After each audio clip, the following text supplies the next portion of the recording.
บัดนี้เป็นครั้งที่48ตรงกับวันที่27ธันวาคม2568ข้าพเจ้านายธนนท์รับพระอุดมบุญนาคขอเปล่งวาจาสาธยายพุทธมนต์ถวายเป็นพุทธบูชาธรรมบูชาสังฆบูชาและเป็นอาจาริยบูชาแด่องค์พระควันปฏิเถระเจ้าองค์หลวงปู่สมเด็จโดยหลวงปู่บุญเดชหลวงปู่ศรีลาตลอดทั้งครูบาอาจารย์ผู้เป็นเจ้าของวิชาจินดามณีขอเทพเทวดาเจ้าทั้งหลายโปรดจงมาอนุโมทนาในการสวดสาธยายของข้าพเจ้านี้ขออนุภาพคุณพระรัตนตรัยครูบาอาจารย์และเทพเทวดาทั้งหลายโปรดจงบันดาลให้จิตของข้าพเจ้าเป็นสมาธิอันควรแก่การสวดสาธยายมนต์ต่อไป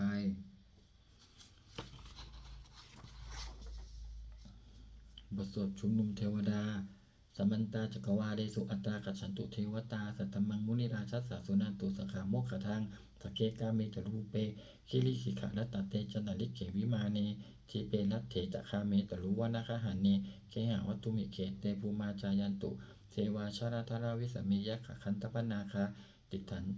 ตาสันติเกยังมุนิวาราวาจานังสาทโวเมสุนันตุธรรมสาวนากาโลอายัมปทันตาธรรมสาวนากาโลอายัมปทันตาธรรมสาวนากาโลอายัมปทันตาบทสวดนมัสการสิทธิคาถา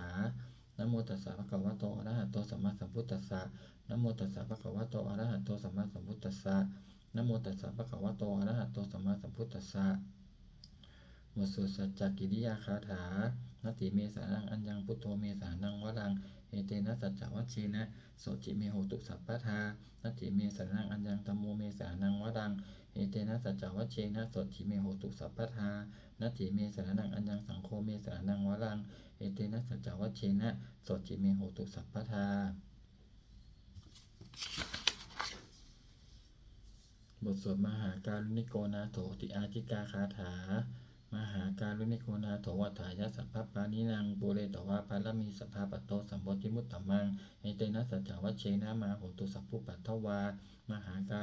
รุณิโกนาโถอิตายะสัพพปานินังปุเรตวาภารมีสัพพะปัตโตสัมโพธิมุตตมังเอเตนะสัจจวัชเชนะมาโหตุสัพพุปัตถวามหาการุณิโกนาโถสุขายะสัพพปานินังปุเรตวาปารมีสัพพะปัตโตสัมโพธิมุตตมังเอเตนะสัจจวัชเชนะมาโหตุสัพพุปัตถวา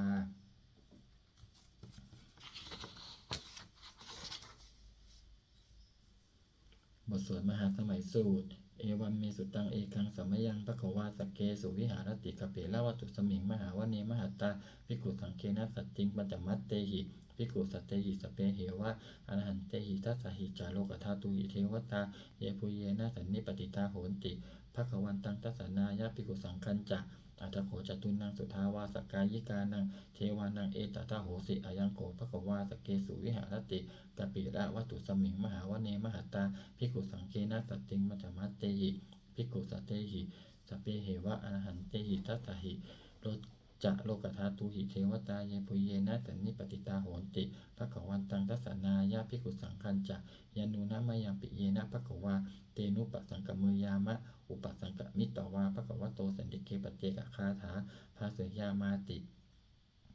อัตโขตาเทวตาสยะถาปินามะพระวาปุริโสสัมมันทิตังวาปาหังภาษาเลยะภาษาดิตังวาปาหังสัมมิเชยะเอวะเมวะสุทาวาเสสุเทวีสุอันตรหิตาภควโตปุระโตปาตุระหังสุอัตโขตาเทวตาภควันตังอภิวาเทตวาเอกมันตังอัฏฐังสุเอกมันตังทิตาโกเอกาเทวตาภควโตสันติเกอิมังกาตังอภาสิมหาสัมมโยปวัตสมิงเทวกายาสมาคตาอาคตมะอิมังธรรมสัมมยังตกิตาเยวะอปาราชิตสังคันติอัตโขอปราเทวตาภควโตสันติเกอิมังคาทังอภาสิตัตตภิกขโวสัมมาทหังสุจิตังอัตโนโอชุกัมมัคคังสุสานาทีวะเนตานิกเหตวาอินทริยานินักขันติปันทิตาติ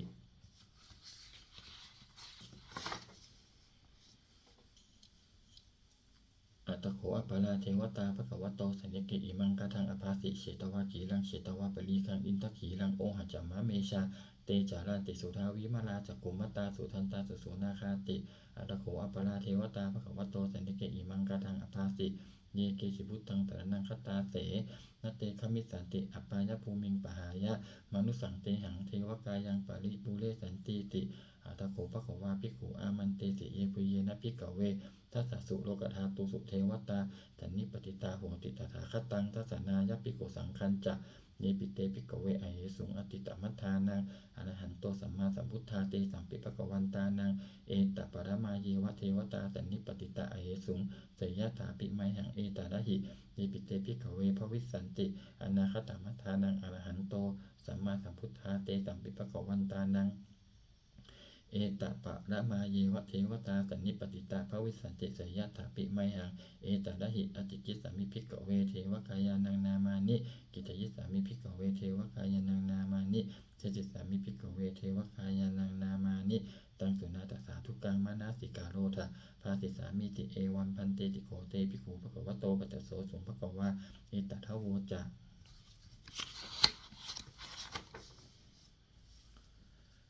สิโลกามะอนุกัสสามิยะตะภูมิมาตทัสสิตาเยสิตาคิริขพาลังปหิตตาสมาหิตาปุถุสิหาวสัลลีนาโลมหัสสัง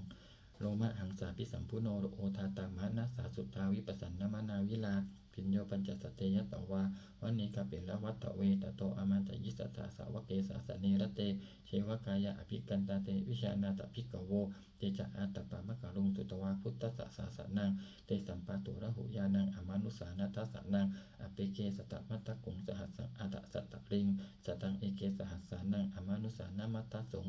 อเปเกนันตมัตตะกุงทิสาสภาปุตตะอาหงตันจัสสะพังอภิญญายะวะวะกิตวานัจจกุมาตโตอมันตยิสัตถาสาวเกสาสเนรเตเทวกายะอภิกันตาเตวิชานาถภิกขโวเยวหังกิตยิสามิขีราหิอนุปุปโสสัตตสหัสสาวยัคขาภูมากะเปละวะตวาอิทิมันโตชุติมันโตวันนะวันโตยัสสสิโนโมทัมนาภิกกามุงภิกขุนังสัมมิติงวนาจัสสหัสสาเหมะวตายัคขานานัตตวันนิโนอิทิมันโตชุติมันโตวันนะวันโตยัสสสิโน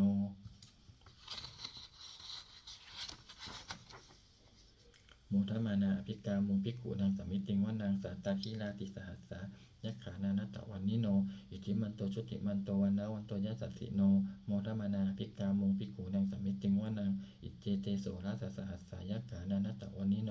อิทิมันโตชุติมันโตวันนะวันโตยัสสสิโนโมทมานาภิกามุงภิกขุนางสัมมิติงวานางเอสามิตาปัญจสัตตายัคขานานัตตวันนิโนอิทิมันโตชุติมันโตวันนะวันโตยัสสสิโนโมทมานาภิกามุงภิกขุนางสัมมิติงวานังกุมพิโรราชคหิโกเวปุลลสันนิเวสันนังพิโยนังสตสหัสสังยัคขานังปยิรูปัสสติกุมพิโรราชคหิโกโสภาคสัมมิติงวานังปุริมันจติสังราชาทัตตะละโตปัสสาสติคันตพานังอธิปติมหาราชายสติโสปุตตาปิตัสสะพะหาโวอินทนามามหาปาราอิทิมันโตชุติมันโตวันนะวันโตยัสสสิโนโมทมานาภิกามุงภิกขุนางสัมมิติงวานังทักขินันตติสังราชาวิรุณโหตปัสสาสติกุมพันธานังอธิปติมหาราชายสติโสปุตตปิตัสสะพะหาโวอินทนามามหาปาราอิทธิมันโตชุติมันโตวันนะวันโตยัสสสิโนโมทมานาภิกามุงภิกขุนางสัมมิติงวานังปัจฉิมันจติสังราชาวิรูปโกปัสสาสตินาคานังอธิปติมหาราชายสติโสปุตตปิตัสสะพะโวอินทนามามหาปาราอิทธิมันโตชุติมันโตวันนะวันโตยัสสสิโนโมทมานาภิกามุงภิกขุนางสัมมิติงวานังอุตตรัญจติสังราชากุเวโรตปัสสาสตินักขานังอธิปติมหาราชายสติโสปุตตปิตัสสะพะหาโวอินทนามามหาภาราอิทธิมันโตชุติมันโตวันนะวันโตยัสสสิโนโมทมานาภิกามุงภิกขุนางสัมมิติงวานังปุริมาทิสังทัตตะลัตโตทักขิเนนะวิโรหะโกปชิเมนะวิรูปโกกุเวโรอุตรังทิสังชตาโรเตมหาราชาสมันตาจตุโรทิสาทัตตัลละมานาอัฏฐังสุวันเนกะเปละวัตตะเวเตสังมายาวิโนตัสสะอาภูวันจนิกาสัทธามายากุเตนทุเวเตนทุวิภูจะวิภูโตสหะจันทโนกามัสเสโตจะกินนุขันตุนิขันตุจะปะนาโทอุปมัญโยจะเทวสุตโตจะมาตะลิจิตตเสโนจะขันตโพนโรราชาชโนตโพ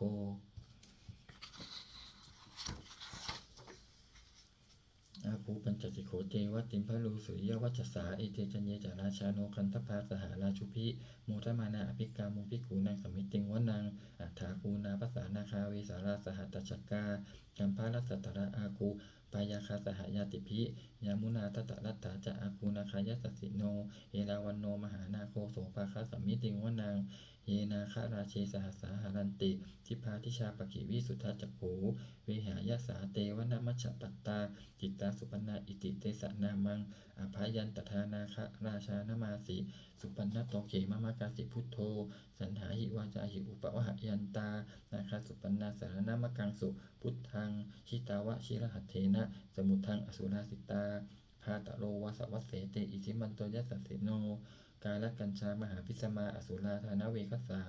วิปัจจิติสุจิติจะปหาราโทนมุจีสหสตันจัพลิปุตตานังสเพเวโรจนามกาสันนาอิตวาพลิงเสนังลาหุพัทามุปาคมุงสัมโยธานิพัทันเตภิกขุนังสัมมิติงวนัง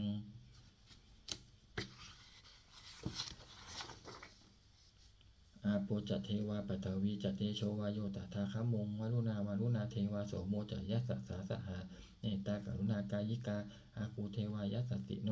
ทัสเสเตทัสสทากายาสเพนานัตตวันนิโนอิทิมันโตชุติมันโตวันนะวันโตยัสสติโนโมทมานาภิกขามุงภิกขุนังสัมมิติงวนังเวนทูจะเทวาสหาลีจะสัมมาจะทุเวยมาจันทสุปนิสาเทวาจันทมาคูปุลกิตาสุนิยัสสุปนิสาเทวาสุนิยมาคูปุลกิตา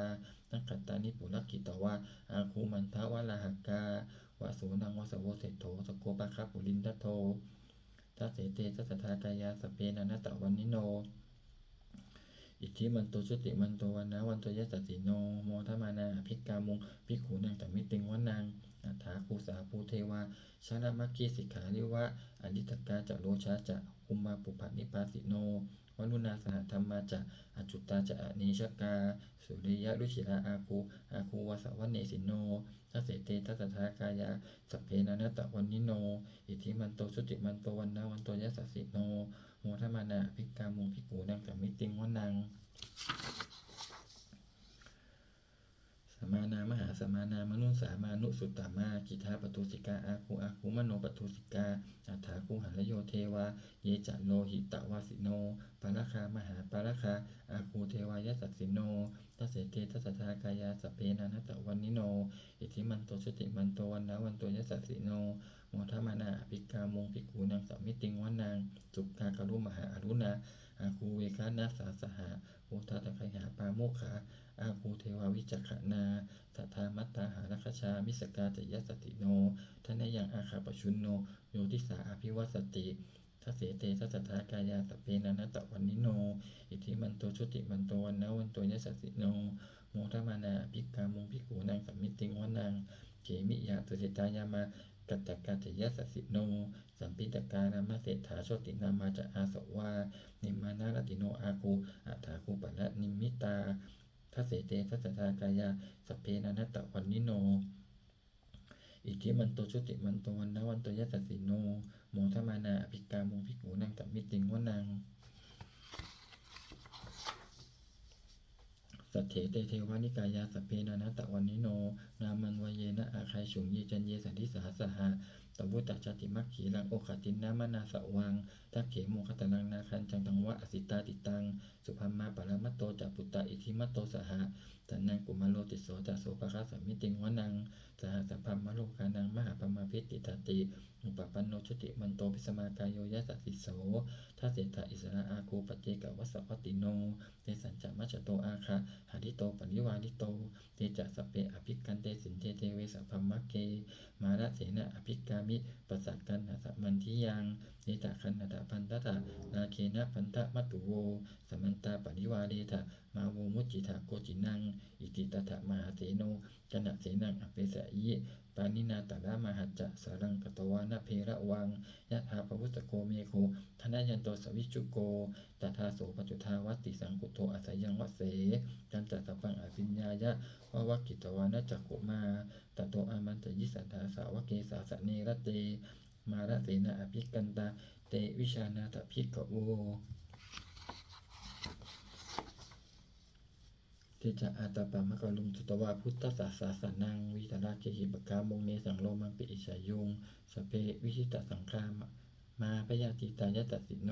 โมตันติสาภูติสาว กาเตชะเนสุตาติ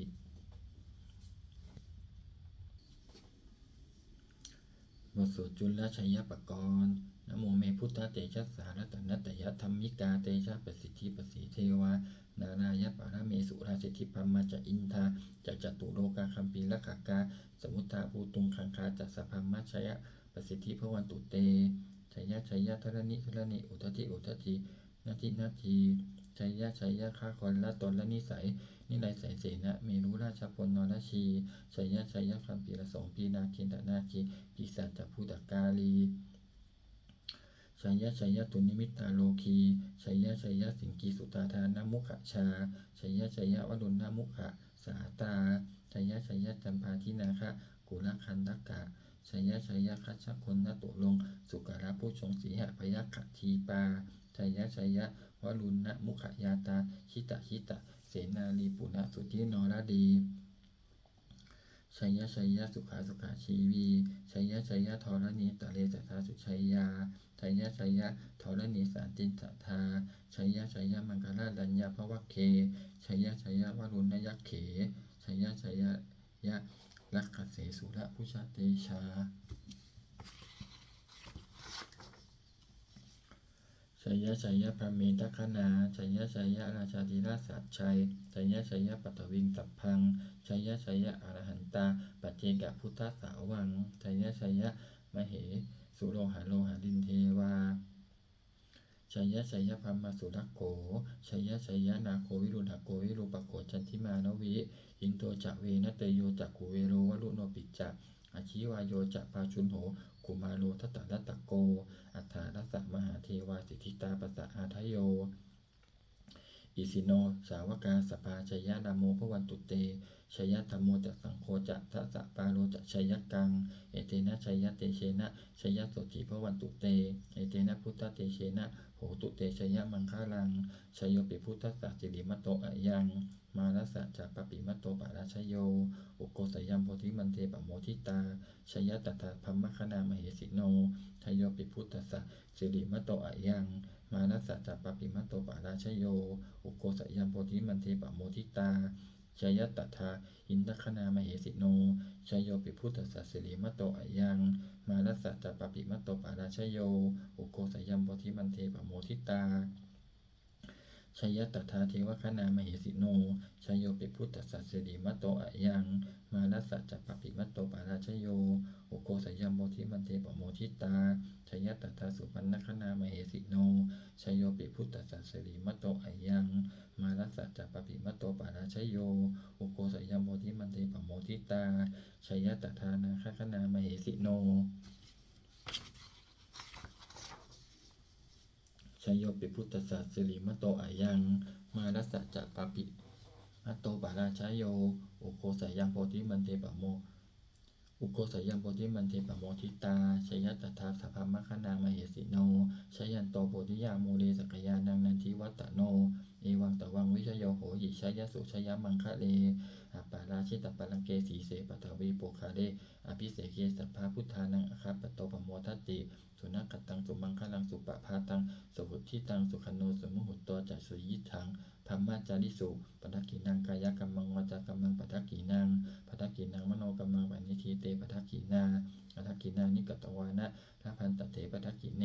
เตอัฏฐรัตถาสุกิตาวิรุณหาพุทธสาสเนอโรคาสุกิตาโหทะสหัสสเพหิยติภิสุนันตุโพนโตเยเทวะอัสมิงฐานิอธิกตาขีคายุกาสตาโหตุสุกิตาโหตุสัพพทาลักขันตุสัพพะสัตตานังลักขันตุขินะสาสนังยากากิปัฏนาเตสังสเปปุเรตุมโนรัฐาวุตตกาเลปวัสสันตุวสังวสาวราหกาโลคาจุปัทถวาเตสังนิวาเรตุจัสสัพพทากายาสุขังจิตตสุขังอรหันตุยถาระหัง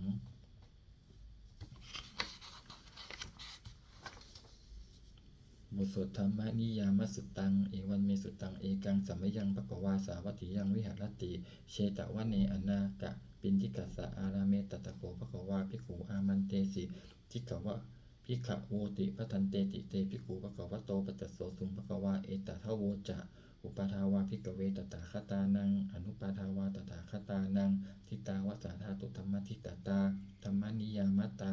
สเปสังขาระอนิจจติตังตถาคตโต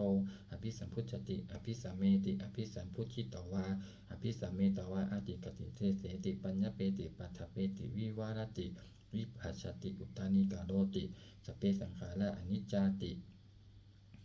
อุปาทาวาภิกขเวตถาคตานังอนุปาทาวาตถาคตานังทิตาวสาธาตุธรรมทิตตาธรรมานิยามตาสเปสังขาราทุกขาติตังตถาคตโตอภิสัมพุชติอภิสัมเมติอภิสัมพุชิตวาอภิสัมเมตวาอาติกติเตเสติปัญญเปติปัฏฐเปติวิวารติวิภัชชติอุตตานิกาโรติสเปสังขาราทุกขาติอุปาทาวาภิกขเวตถาคตานังอนุปาทาวาตถาคตานังทิตาวสาธาตุธรรมทิตตาธรรมนิยามตาสเปธรรมานัตตาติตังตถาคตโตอภิสัมพุชติอภิสัมเมติอภิสัมพุชิตวาอภิสัมเมตวาอาติกติเตเสติปัญญเปติปัฏฐเปติวิวารติวิปัสสติอุตตานิกาโรติสเปธรรมานัตตาติอิทามะโวจะภควาอัตตมนาเตภิกขุภควโตภาสิตังอภินันทุนติ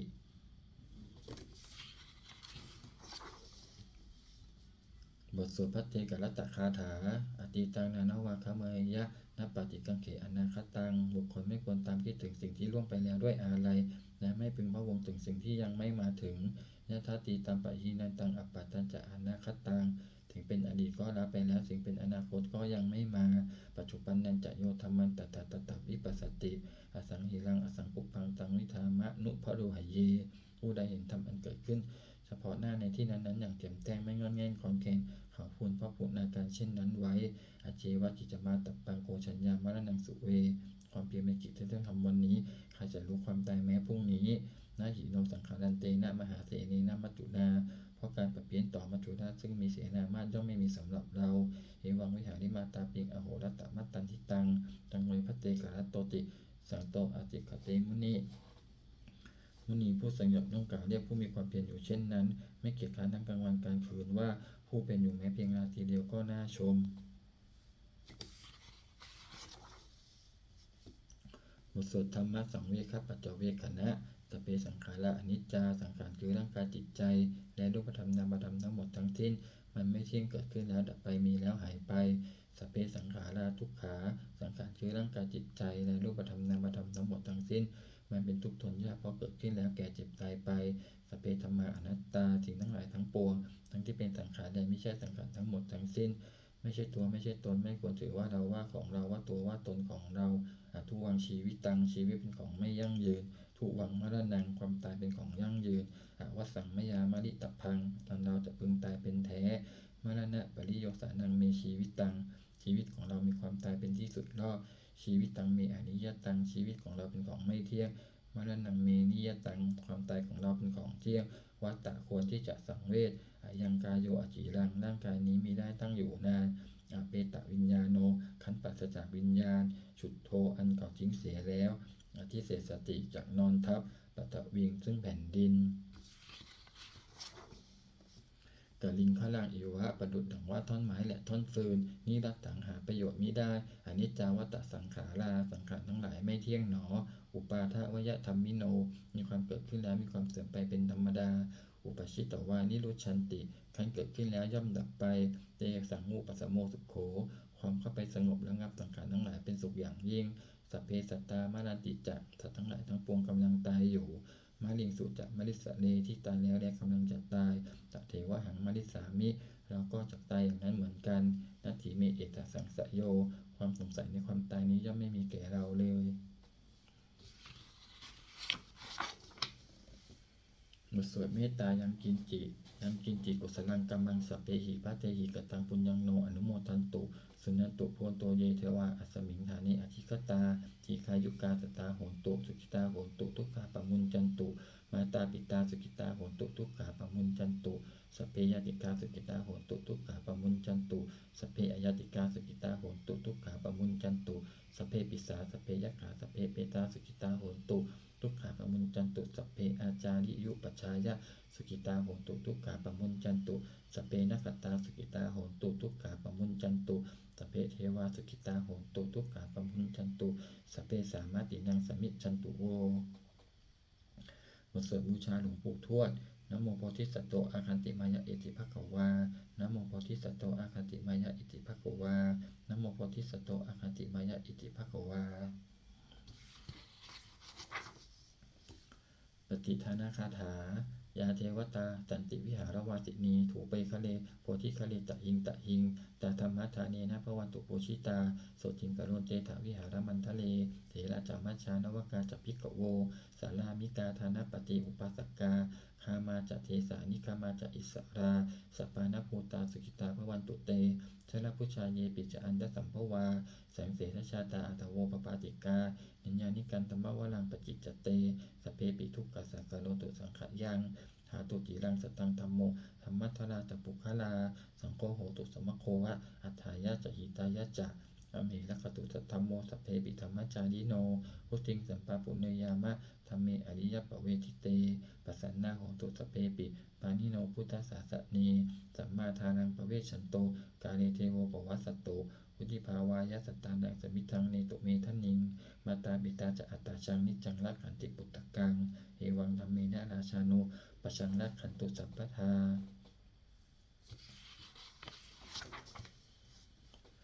เทวตาอุโยชนะคาถาทุกขปัตตาจันนิทุกขาพยาปัตตาจันนิพยาโสกปัตตาจันนิโสกาโหตุสเพปิปานิโนเอตาวตาจะอัมหิสัมปตังปุญญสัมปทังสเพเทวานุโมทันตุสัพพสัมปติสิทธิยาทานังตทันตุสัทธายะสีลังรักขันตุสัพพทาภาวนาพิรตาโหตุขัจฉันตุเทวตาขัตตาสุมังคละคาถาโหตุสัพพังสุมังคลังละขันตุสัพพะเทวตาสัพพะพุทธานุภาเวนะสจิโหตุนิรันตะรังโหตุสัพพังสุมังคลังละขันตุสัพพะเทวตาสัพพะธรรมานุภาเวนะสจิโหตุนิรันตะรังโหตุสัพพังสุมังคลังละขันตุสัพพะเทวตาสัพพะสังฆานุภาเวนะสจิโหตุนิรันตะรังสเพพุทธาปราปัตตาปัจเจกานันจะยังพลังอนันตานันจะเตเชนะละขันมันธรรมิสัพพโสหนึ่งสเพพุทธาปราปัตตาปัจเจกานันจะยังพลังอนันตานันจะเตเชนะละขันมันธรรมิสัพพโสสองสเพพุทธาปราปัตตาปัจเจกานันจะยังพลังอนันตานันจะเตเชนะละขันมันธรรมิสัพพโสสามสเพพุทธาปราปัตตาปัจเจกานันจะยังพลังอนันตานันจะเตเชนะละขันมันธรรมิสัพพโสสี่สเปพุทธาปรปัตตาปัจเจกานันจะยังพลังอรหันตานันจะเตเชนะละขันมันตามิสัพพโสห้าสเปพุทธาปรปัตตาปัจเจกานันจะยังพลังอรหันตานันจะเตเชนะละขันมันตามิสัพพโสหกสเปพุทธาปรปัตตาปัจเจกานันจะยังพลังอรหันตานันจะเตเชนะละขันมันตามิสัพพโสเจ็ดสเปพุทธาปรปัตตาปัจเจกานันจะยังพลังอรหันตานันจะเตเชนะละขันมันตามิสัพพโสแปดสเปพุทธาปรปัตตาปัจเจกานันจะยังพลังอรหันตานันจะเตเชนะละขันมันธรรมิสัพพโสเก้า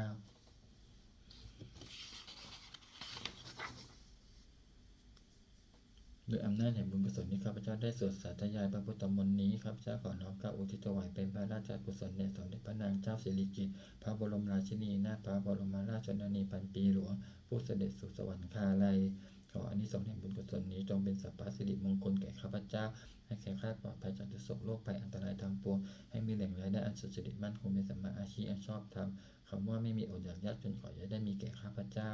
ขอให้ข้าพเจ้ามีสมาธิที่ตั้งมั่นในพระธรรมคำสอนแห่งองค์สมเด็จพระสัมมาสัมพุทธเจ้าดำรงอยู่ในความดีงามตลอดกาลนาน